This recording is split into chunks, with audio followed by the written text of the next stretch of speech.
Good morning everyone, welcome to knowledge account. তোমরা পুলিশের স্বপ্ন যারা যারা দেখছো, পুলিশ হওয়ার স্বপ্ন যারা যারা দেখছো, তাদের কাছে কিন্তু 2024টা একটা গোল্ডেন টাইম।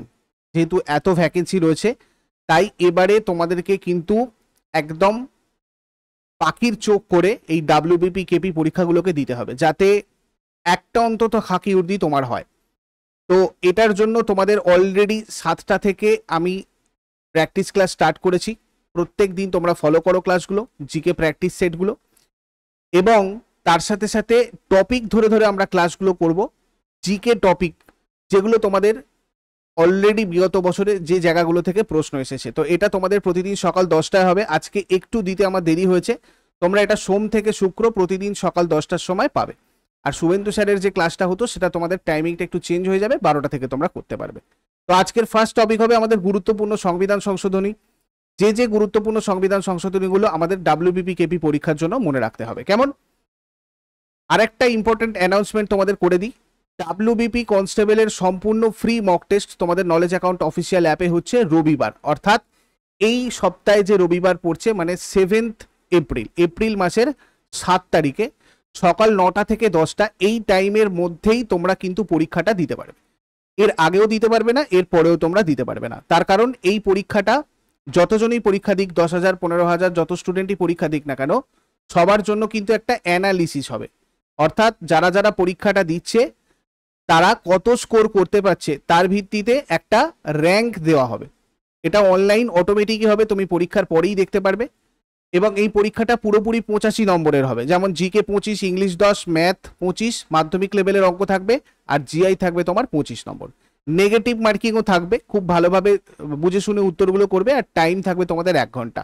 এই 9টা থেকে 10টার পরে কিন্তু তোমরা দিতে পারবে না, আমি আবারও বলে দিচ্ছি, 9টা থেকে 10টার মধ্যেই তোমাদের পরীক্ষাটা দিতে হবে, তা নাহলে কিন্তু অ্যানালিসিসটা করা যাবে না। ওকে, আমাদের যে অফিসিয়াল অ্যাপ রয়েছে সেই অ্যাপটা তোমরা ডেসক্রিপশন বক্সে লিঙ্ক আছে, ওখান থেকে গিয়ে ডাউনলোড করো, করে তোমরা ফ্রি উইকলি টেস্ট সেকশনে নির্দিষ্ট সময়ে এটা পেয়ে যাবে। আর কিভাবে দেবে না দেবে তার জন্য আমাদের যে টেলিগ্রাম চ্যানেল আছে সেই টেলিগ্রাম চ্যানেলে জয়েন করে রাখো, ওখানে তোমাদেরকে গাইড করে দেওয়া হবে। কেমন? আর যারা পুরনো অলরেডি মক টেস্ট দাও তাদের তো কোনো সমস্যাই নেই।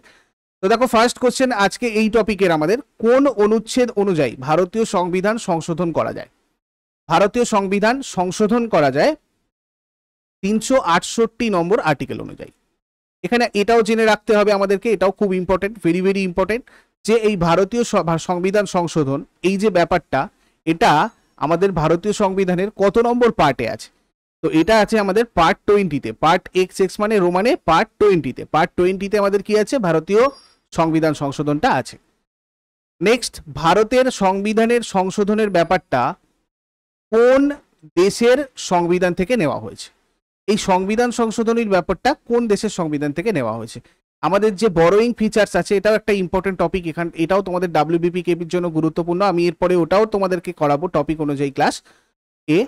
সকাল 10টা থেকে তোমরা রেগুলার ফলো করো, তাহলেই পাবে এই ক্লাসগুলো। তো এটা আমাদের নেওয়া হয়েছে দক্ষিণ আফ্রিকা থেকে, সংবিধান সংশোধনের ব্যাপারটা নেওয়া হয়েছে দক্ষিণ আফ্রিকা থেকে। নেক্সট, এখনো পর্যন্ত ভারতীয় সংবিধানে কতগুলি সংশোধন করা হয়েছে? সংবিধান সংশোধনী টোটাল কতগুলো হয়েছে এখনো পর্যন্ত? 106টা টোটাল সংবিধান সংশোধন করা হয়েছে এখনো পর্যন্ত। সংবিধানের 106তম যে সংশোধনী, অর্থাৎ লাস্ট যে সংবিধান সংশোধনী, এটা কত সালে প্রণীত হয়? এটা প্রণীত হয় 2023-এ। 2023-এর লাস্ট সংবিধান সংশোধনী হয়েছিল 106তম। দেখো, আমরা একবার 106তম সংবিধান সংশোধনীটা দেখে নিই, এখানে কি বলা হয়েছে। 2023-এর এই 106তম সংবিধান সংশোধনীতে বলা হয়েছে যে লোকসভা, রাজ্য বিধানসভা এবং দিল্লির জাতীয় রাজধানী অঞ্চলের বিধানসভায় এসসি আর এসটিদের জন্য সংরক্ষিত সমস্ত আসন এর 1/3 মহিলাদের জন্য সংরক্ষণ। অর্থাৎ কোন কোন জায়গায় দেখো, লোকসভা, রাজ্য বিধানসভা আর দিল্লির জাতীয় রাজধানী অঞ্চলের যে বিধানসভা, এই 3টে জায়গায় এসটিদের যে আসন, সেই আসনের 1/3 যেন মহিলাদের জন্য সংরক্ষণ করা হয়, এটা করা হয়েছে 106তম সংবিধান সংশোধনীতে। এর আগেরটাও একবার দেখে রাখো, যেহেতু রিসেন্ট হয়েছে। 105তম সংবিধান সংশোধন যেটা হয়েছে, এখানে 334 নম্বর আর্টিকেলটাকে সংশোধন করা হয়েছে। এখানে কি বলা হয়েছে?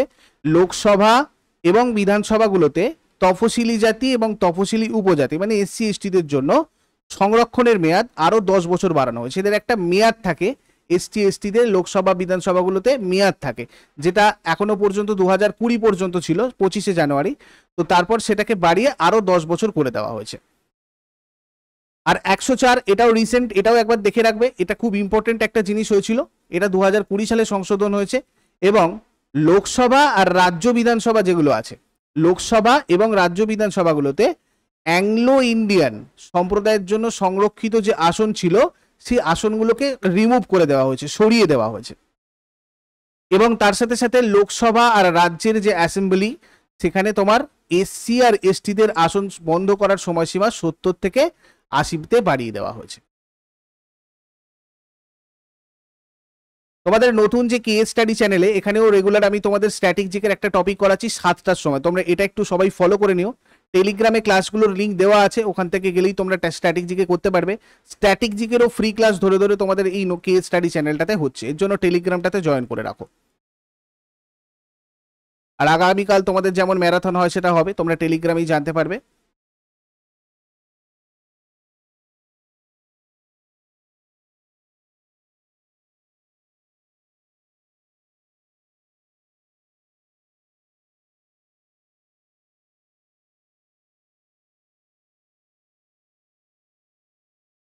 নেক্সট, ভারতীয় সংবিধানের প্রথম সংশোধন কত সালে করা হয়?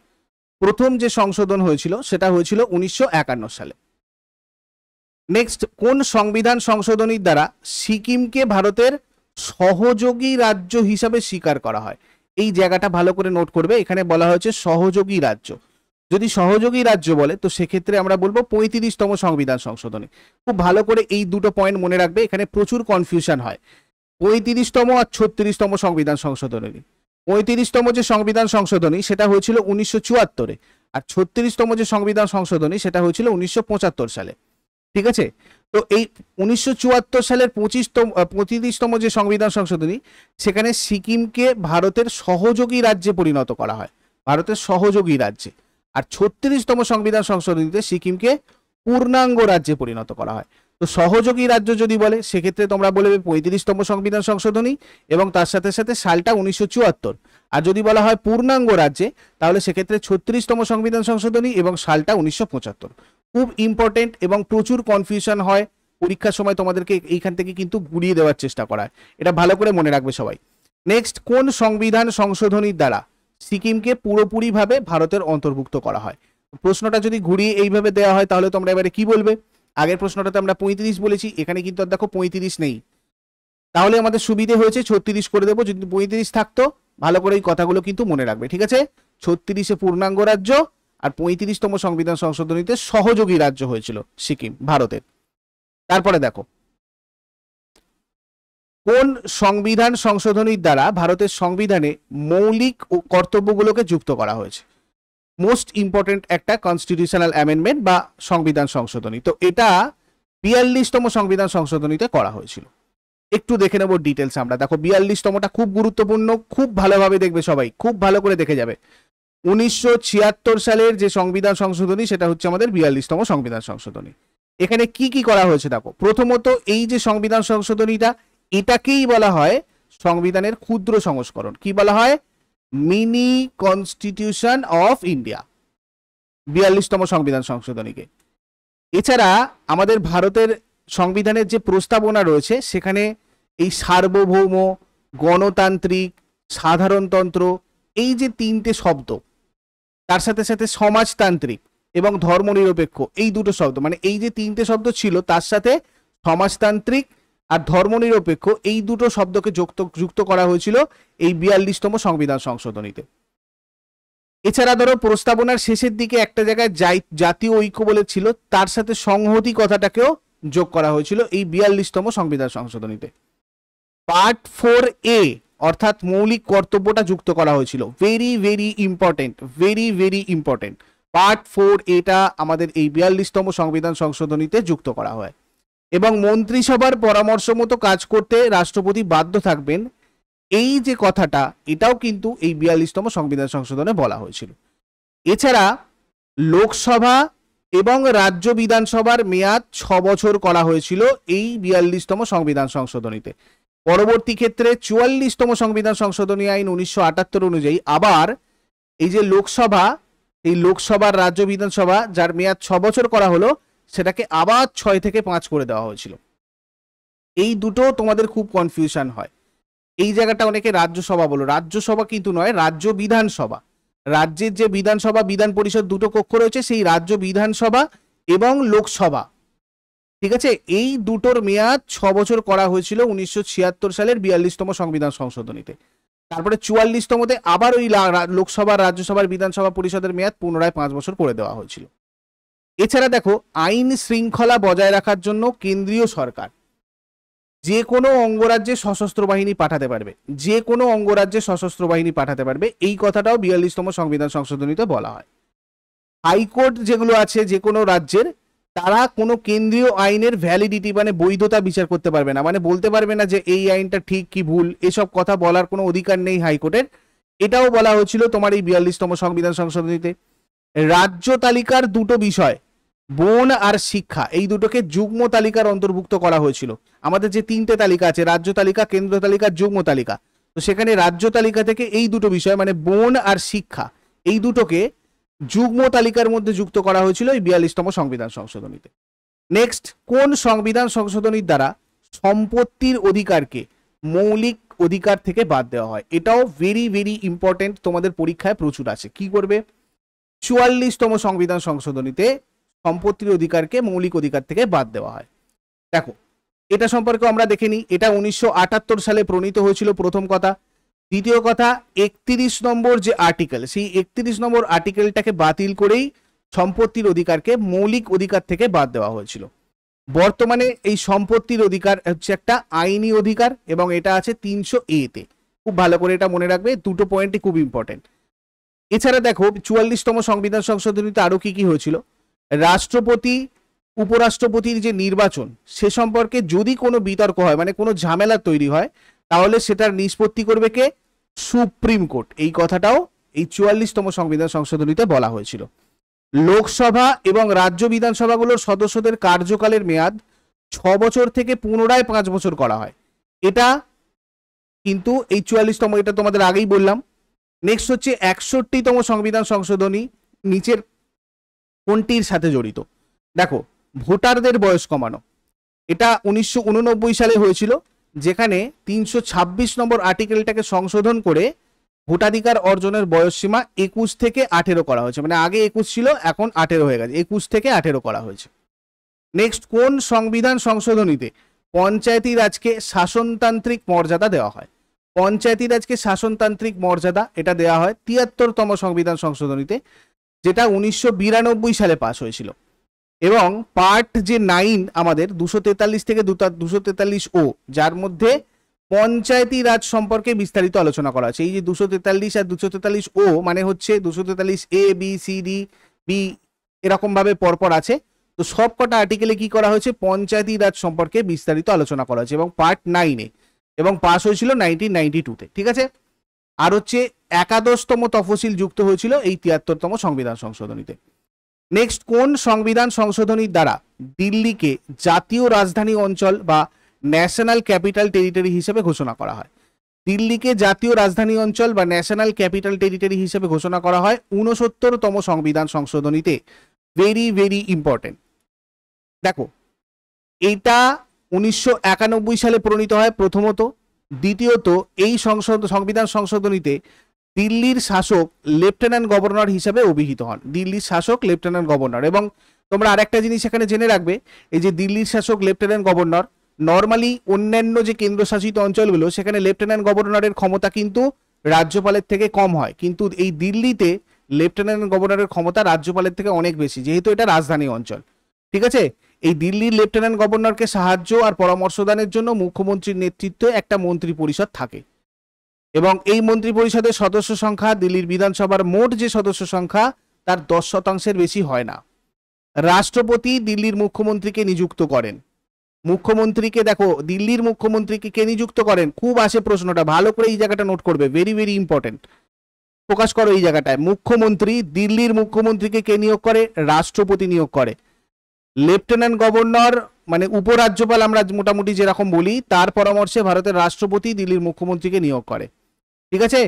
দিল্লির শাসন কার্য পরিচালনার জন্য 239 AA 239 AB অনুচ্ছেদটাও এই 69তম সংবিধান সংশোধনীতে যুক্ত হয়েছিল। নেক্সট, কোন সংবিধান সংশোধনী দ্বারা কোঙ্কনি, মণিপুরি আর নেপালি এই তিনটে ভাষাকে অষ্টম তফসিলে অন্তর্ভুক্ত করা হয়? এটা করা হয়েছিল 71তম সংবিধান সংশোধনীতে। এই সংবিধান সংশোধনী আইন প্রণীত হয়েছিল 1992 সালে। নেক্সট, কোন সংশোধনীর মাধ্যমে দ্বাদশতম তফসিল সংবিধানের সাথে যুক্ত করা হয়? এটাও খুব ইম্পর্টেন্ট। এটা তোমার 74তম সংবিধান সংশোধনীতে হয়েছিল এবং এটা 1992 সালে পাশ হয়েছিল। 280 অনুচ্ছেদটা এখানে সংশোধন করা হয়। পার্ট 9A 243P থেকে 243ZG এখানে যুক্ত হয় এবং এখানে মিউনিসিপ্যালিটির গঠন, বিভিন্ন ওয়ার্ড আর কমিটি সমূহের গঠন, আসন সংরক্ষণ, কাউন্সিলরদের কার্যকাল, যোগ্যতা এইসব নিয়ে আলোচনা করা হয়েছে। কোন সংবিধান সংশোধনীর মাধ্যমে 6 থেকে 14 বছরের সকল শিশুর শিক্ষা বাধ্যতামূলক করা হয়েছে? এটা কোন সংবিধান সংশোধনীর মাধ্যমে করা হয়েছে? 86তম সংবিধান সংশোধনীর মাধ্যমে করা হয়েছে। এই সংবিধান সংশোধনীটা 2002 সালে পাস হয়। 21A এই যে আর্টিকেলটা, এটা মৌলিক অধিকারের সাথে যুক্ত করা হয়েছে। 6 থেকে 14 বছর বয়সী সকল শিশুর বিনামূল্যে শিক্ষার ব্যবস্থা। মৌলিক কর্তব্যে এটা একটা নতুন ক্লজ বা উপধারা কে যুক্ত করে এটা করা হয়েছে, যাতে বলা হয়েছে পিতা মাতা বা অভিভাবকরা যেন 6 থেকে 14 বছর বয়সের সকল শিশুকে শিক্ষা সুযোগ সুবিধা প্রদান করে। এটা পিতা মাতার বা অভিভাবকের কর্তব্য। নেক্সট, কোন সংবিধান সংশোধনীর দ্বারা বোড়ো, মৈথিলি, ডোগরি, সাঁওতালি এই ভাষাগুলোকে অষ্টম তফসিলের সাথে অন্তর্ভুক্ত করা হয়? তো এটা করা হয়েছিল 92তম সংবিধান সংশোধনে। অষ্টম তফসিলে মোট সরকারি ভাষা সংখ্যা 18 থেকে 22 করা হয়েছিল এই 92তম সংবিধান সংশোধনীতেই। নেক্সট, কোন সংবিধান সংশোধনীতে পার্ট 9B যুক্ত করা হয়? পার্ট 9Bটা যুক্ত করা হয় 97তম সংবিধান সংশোধনীতে। এটা 2012 সালে পাস হয়। 9B কোঅপারেটিভ সোসাইটিস এর মধ্যে অ্যাড হয় এবং সংবিধানের 4র্থ অধ্যায় 43A 43B অনুচ্ছেদ দুটো এখানে যুক্ত করা হয়। এই সংবিধান সংশোধনীর দ্বারা সমবায় সংস্থাগুলোর অর্থনৈতিক কাজকর্মকে উৎসাহিত করা হয়।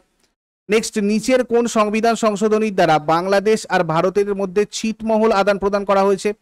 ছিটমহল আদান প্রদান করা হয়েছে 100তম সংবিধান সংশোধনীতে। 2015 সালে এটা প্রণীত হয়েছিল। কোন সংবিধান সংশোধনীতে জিএসটি মানে গুডস অ্যান্ড সার্ভিস ট্যাক্স প্রবর্তন করা হয়? গুডস অ্যান্ড সার্ভিস ট্যাক্স প্রবর্তন করা হয়েছিল 101তম সংবিধান সংশোধনীতে। এখানে কয়েকটা পয়েন্ট একটু মনে রাখতে হবে, কনফিউশন হয় তোমাদের। অনেকে বলো 122, কিন্তু 122টা অ্যাকচুয়ালি সংশোধনী বিল ছিল, কিন্তু সংশোধনী বললে, সংবিধান সংশোধনী শুধু বললে তখন 101তম করতে হয়, কেননা একটা বিল উত্থাপন হওয়ার পরে সেটা পাস হলে তবে সেটা একটা কনস্টিটিউশনাল অ্যামেন্ডমেন্ট মানে সংশোধনীতে আইনে পরিণত হয়। সংশোধনী আইন যদি বলে সেই জন্য আমাদের এটা 101। এবারে ধরো এখানে ধরো 122তম বিল মানে 101 নম্বর, 2 নম্বর, 3 নম্বর, 4 নম্বর এরকম পরপর বিল হয়, ঠিক আছে? এবার ধরো 1 নম্বরটা পাস হলো না, 2 নম্বরটা পাস হলো না, 3 নম্বরটা পাস হলো না, 4 নম্বরটা গিয়ে পাস হলো। তার মানে এই 4 নম্বরটা হলো আমাদের 1 নম্বর কনস্টিটিউশনাল অ্যামেন্ডমেন্ট মানে 1 নম্বর সংশোধনী। তাহলে এখানে দেখো 4 নম্বর সংশোধনী বিল 1 নম্বর সংশোধনী সংবিধান সংশোধনী আইনে পরিণত হলো। ঠিক সেরকম ভাবেই 122তম সংশোধনী বিল 101তম সংবিধান সংশোধনী আইনে পরিণত হয়েছে। এই দুটো বিল বললে 122 আর আইন বললে, সংশোধনী আইন বললে 101। 101তম সংবিধান সংশোধনী যেটা, এটা হয়েছিল 2016তে, কিন্তু ইন্ট্রোডাকশন হয় এই জিএসটির ইন্ট্রোডাকশন হয়েছিল 2016 সেপ্টেম্বর 2016তে বেসিক্যালি, ঠিক আছে, সেই অনুযায়ী। এবং এটা চালু হয়েছিল বলে যদি তোমাদের জিজ্ঞাসা করা হয় জিএসটি, সেক্ষেত্রে কিন্তু তোমরা বলবে 2017 সালের 1 জুলাই। নেক্সট, কোন সংবিধান সংশোধনের মাধ্যমে দাদরা আর নগর হাভেলিকে ভারতের কেন্দ্রশাসিত অঞ্চলের মর্যাদা দেওয়া হয়? একটু তোমাদের হয়তো এখানে নাম্বারিং গুলো গন্ডগোল হয়েছে, তোমরা এগুলো অ্যাডজাস্ট করে নেবে। এটা 10তম সংবিধান সংশোধনীতে করা হয়। 1961 সালের আগস্ট মাসে এটা প্রণীত হয়েছিল। 1954 সালের 2 অগাস্ট পর্তুগিজ অধিকৃত দাদরা আর নগর হাভেলিকে স্বাধীন করা হয় এবং এই সংবিধান সংশোধনীর দ্বারা ভারতে অন্তর্ভুক্ত করে এই দুটো অঞ্চলকে কেন্দ্রশাসিত অঞ্চলের মর্যাদা দেওয়া হয়। নেক্সট হচ্ছে, কোন সংবিধান সংশোধনীর দ্বারা গোয়া ভারতের কেন্দ্রশাসিত অঞ্চলের মর্যাদা পায়? গোয়া ভারতের কেন্দ্রশাসিত অঞ্চলের মর্যাদা পায় 12তম সংবিধান সংশোধনীতে। এটা 1962 সালের মার্চ মাসে প্রণীত হয়। 1961 সালের পর্তুগিজ শাসন থেকে গোয়া, দমন আর দিউকে মুক্ত করে ভারতে অন্তর্ভুক্ত করা হয়েছিল এবং কেন্দ্রশাসিত অঞ্চলের মর্যাদা দেওয়া হয়েছিল। নিচের কোন সংবিধান সংশোধনীর মাধ্যমে নাগাল্যান্ডকে পূর্ণ অঙ্গরাজ্য হিসেবে স্বীকৃতি প্রদান করা হয়? নাগাল্যান্ডকে পূর্ণ অঙ্গরাজ্য হিসেবে স্বীকৃতি প্রদান করা হয় 13তম সংবিধান সংশোধনীতে। এটা 1962 সালে পাশ হয়েছিল। আর এই সংশোধনীতে নাগাল্যান্ডের প্রশাসনিক কাঠামো পরিবর্তনের জন্য 371-এর 1A এখানে যুক্ত করা হয়। কোন সংবিধান সংশোধনীর দ্বারা পন্ডিচেরিকে ভারতের কেন্দ্রশাসিত অঞ্চলের মর্যাদা দেওয়া হয়? পন্ডিচেরিকে ভারতের কেন্দ্রশাসিত অঞ্চলের মর্যাদা দেওয়া হয় 14তম সংবিধান সংশোধনীতে। পন্ডিচেরি একটা ফরাসি উপনিবেশ ছিল। এই সংবিধান সংশোধনী 1962 সালে প্রণীত হয়েছিল। আর এই সংবিধান সংশোধনীর দ্বারা কেন্দ্রশাসিত অঞ্চলগুলোর জন্য আইনসভা আর মন্ত্রী পরিষদ গঠনের ক্ষমতা পার্লামেন্টকে দেওয়া হয়েছিল। নেক্সট, কোন সংবিধান সংশোধনীর দ্বারা রাজ্য আইনসভার নির্বাচন সংক্রান্ত বিবাদে বিচার কার্য সম্পাদন করার ক্ষমতা হাইকোর্টকে দেওয়া হয়? তো এটা হয়েছিল 19তম সংবিধান সংশোধনীতে এবং এটা 1966 সালে পাশ হয়। এই সংবিধান সংশোধনীর দ্বারা নির্বাচন সংক্রান্ত কোনো বিবাদ মীমাংসা করার জন্য নির্বাচনী ট্রাইব্যুনাল গঠন করার ব্যবস্থাটা বাতিল করা হয়। কোন সংবিধান সংশোধনীর দ্বারা সিন্ধি ভাষাকে অষ্টম তফসিলে স্থান দেওয়া হয়? সিন্ধি ভাষাকে অষ্টম তফসিলে স্থান দেওয়া হয় 21তম সংবিধান সংশোধনীতে। এটা 1967 সালে প্রণীত হয়। কোন সংবিধান সংশোধনীর দ্বারা ভারতীয় সংবিধানের কোন সংশোধনীর বিলে রাষ্ট্রপতির স্বাক্ষর বাধ্যতামূলক করা হয়েছে? 24তম সংবিধান সংশোধনীতে। এটা 1971 সালে প্রণীত হয়। 13 আর 368 নম্বর আর্টিকেল সংশোধন করে বলা হয় পার্লামেন্ট মৌলিক অধিকার সহ সংবিধানের যে কোনো অংশ সংশোধন করতে পারবে এবং রাষ্ট্রপতি তাতে সম্মতি দিতে বাধ্য থাকবেন। কোন সংবিধান সংশোধনীর দ্বারা 10ম তফসিল যুক্ত করা হয়? 52তম সংবিধান সংশোধনী। দেখো, এইটা হয়েছিল 1985 সালে। এখানে দলত্যাগ বিরোধী আইন, যেটা আমাদের অ্যান্টি ডিফেকশন ল, সেটা কিন্তু এইটাকে আমরা বলি। এই আইনটা 1985 সালে প্রণীত হয়। এই বিলটা তৎকালীন প্রধানমন্ত্রী রাজীব গান্ধীর দ্বারা লোকসভায় উত্থাপিত হয়েছিল। আর এই সংশোধনীতে 10ম তফসিল যুক্ত করে দলত্যাগের সংজ্ঞা নির্ধারণ করা হয়েছিল। দলত্যাগ বিরোধী ব্যবস্থা গ্রহণ করা হয়েছিল। নির্ধারণ করা হয়েছিল যে কেন্দ্রীয় আইনসভা রাজ্য আইনসভার যে কোনো কক্ষের যে কোনো সদস্য যে রাজনৈতিক দলের দ্বারা মনোনীত হয়েছেন সেই দল ত্যাগ করলে সংশ্লিষ্ট সদস্য তার সদস্যপদ হারাবেন। এই আইন অনুসারে নির্দল প্রার্থী মানে ইন্ডিপেন্ডেন্ট ক্যান্ডিডেট হিসাবে নির্বাচিত হওয়ার পর সংশ্লিষ্ট সদস্য মানে যে নির্বাচিত হচ্ছেন তিনি কোনো রাজনৈতিক দলে যোগ করলে তার সদস্যপদ বাতিল হবে। আইনসভার কোনো মনোনীত সদস্যপদ পাওয়ার পর 6 মাস এর আগে কোনো রাজনৈতিক দলে যোগ দিলে তার সদস্যপদ বাতিল হয়ে যাবে। আইনসভায় কোনো দলের সদস্যের 1/3 দলত্যাগ করলে সেটা ভাঙন বা স্প্লিট বলে গণ্য হবে। নেক্সট, কোনো সংবিধান সংশোধনীর দ্বারা তফসিলি জাতি আর উপতফসিলি উপজাতির জন্য জাতীয় কমিশন গঠন করা হয়। আবারও বলছি, তোমাদের নাম্বারিং গুলো একটু গন্ডগোল আছে, এগুলো অ্যাডজাস্ট করে নিও সবাই। 65তম সংবিধান সংশোধনীতে এটা হয়েছে। এটা 1990 সালে প্রণীত হয়েছিল। এটা এখানে 338 নম্বর যে আর্টিকেল সেটা সংশোধন করা হয়েছিল।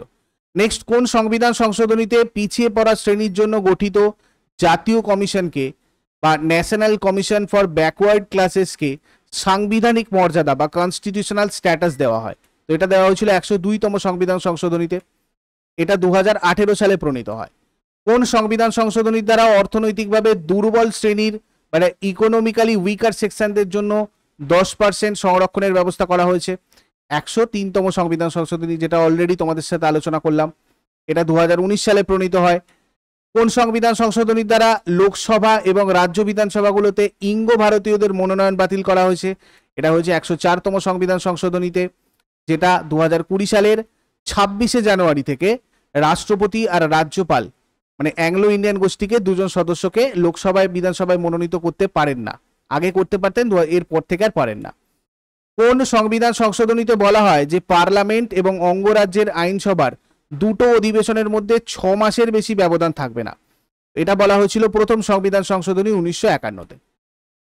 দেখো, এটা 1951-তে যেটা হয়েছিল 9ম তফসিলটা যোগ করা হয়েছিল। জমিদারি ব্যবস্থার বিলুপ্তি করা হয়েছিল এবং 19(2), 19(6) এই উপধারাগুলো সংশোধন করে 19 নম্বর আর্টিকেলে উল্লিখিত স্বাধীনতার অধিকারের ওপর যুক্তিসঙ্গত বাধা নিষেধ আরোপ করার ক্ষমতা রাষ্ট্রকে দেওয়া হয়েছিল। নেক্সট, কোন সংবিধান সংশোধনীতে সংবিধানের পার্ট 7 বাতিল করা হয়? এটা করা হয়েছিল 7ম সংবিধান সংশোধনীতে। এটা 1956 সালে প্রণীত হয়। কোন সংবিধান সংশোধনীর দ্বারা রাষ্ট্রাধীন জলভাগ মানে টেরিটোরিয়াল ওয়াটার্স, মহিষোপান বা কন্টিনেন্টাল সেলফ আর এক্সক্লুসিভ ইকোনমিক জোনের যাবতীয় ক্ষমতা কেন্দ্রের হাতে ন্যস্ত হয়? এটা 40তম সংবিধান সংশোধনীতে হয়, এটা 1976 সালে প্রণীত হয়। তো এই পর্যন্তই ছিল তোমাদের এই টপিকটা। এইভাবে তোমরা প্র্যাকটিস ক্লাসগুলো করতে থাকো, আর প্রত্যেকটা চ্যাপ্টারে তোমরা যদি ডিটেলস কনসেপচুয়াল ক্লাস চাও, পুরো থিওরি ডিটেলস, যাতে তোমাদের কনসেপ্ট ক্লিয়ার হয়, ঘুরিয়ে ফিরিয়ে প্রশ্নগুলো দিলেও যাতে তোমরা উত্তর করতে পারো, যদি তোমাদের এটা প্রয়োজন থাকে তোমরা তাহলে আমাদের এই KPWBPর ফাউন্ডেশন পরিবর্তন ব্যাচে জয়েন করতে পারো। এখানে তোমাদের প্রত্যেকটা সিলেবাস ভিত্তিক প্রত্যেকটা চ্যাপ্টারের ক্লাস রয়েছে, প্রত্যেকটা সাবজেক্টের, তার PDF গুলো তোমরা নিজেদের ফোনে ডাউনলোড করতে পারবে। এই ক্লাসগুলো সম্পূর্ণ লাইভ ক্লাস হয়, যেখানে তোমরা নিজেরা চ্যাট করে আমাদের সাথে আলোচনা করতে পারবে, এবং সেগুলো পরবর্তী ক্ষেত্রে রেকর্ডেড ক্লাস হিসেবেও থেকে যায়, যেটা তারপরে যতবার খুশি তোমরা দেখতে পারবে। তার সাথে সাথে অনলাইন পোর্টালে তোমাদের চ্যাপ্টার ওয়াইজ মক টেস্টের ব্যবস্থা এখানে করা আছে, যাতে তোমাদের প্র্যাকটিসটা খুব ভালো করে হয়। আর ফুল লেন্থ টেস্ট, এটা তো তোমাদেরকে বললামই, তোমাদের ফার্স্ট টেস্টটা ফ্রি টেস্ট হবে, এবং সেটা হবে আগামীকাল। এবং আগামীকাল তোমরা অর্থাৎ 7 এপ্রিল সকাল 9টা থেকে 10টার মধ্যে এই টেস্টটা সবাই দিতে পারবে। এর জন্য আমাদের যে অ্যাপটা রয়েছে সেই অ্যাপটাতে তোমরা জয়েন করো। এছাড়াও আরও অনেক ক্লার্কশিপের ব্যাচও চলছে, বা যে শুধুমাত্র জেনারেল স্টাডিজ ফাউন্ডেশন তার ব্যাচও চলছে, তোমরা এগুলোতে জয়েন করতে পারো। এগুলো সবকটার লিঙ্ক আমাদের ডেসক্রিপশন বক্সে আছে, আর আমাদের অ্যাপেতে এই সব কিছু জিনিসগুলো হচ্ছে। তো অ্যাপটা সবাই ডাউনলোড করে নাও ডেসক্রিপশন বক্সের লিঙ্ক থেকে। এই ভিডিওটা ইউজফুল বলে মনে হলে অবশ্যই সবাই লাইক করো, বন্ধুদের সাথে শেয়ার করে দাও, আর যারা নতুন রয়েছে চ্যানেলটাকে সাবস্ক্রাইব করে নাও প্রত্যেকদিন এই ধরনের টপিকের ক্লাস পাওয়ার জন্য। Thank you so much. Next ক্লাসে আবার সবার সাথে কথা হচ্ছে। Best of lakh.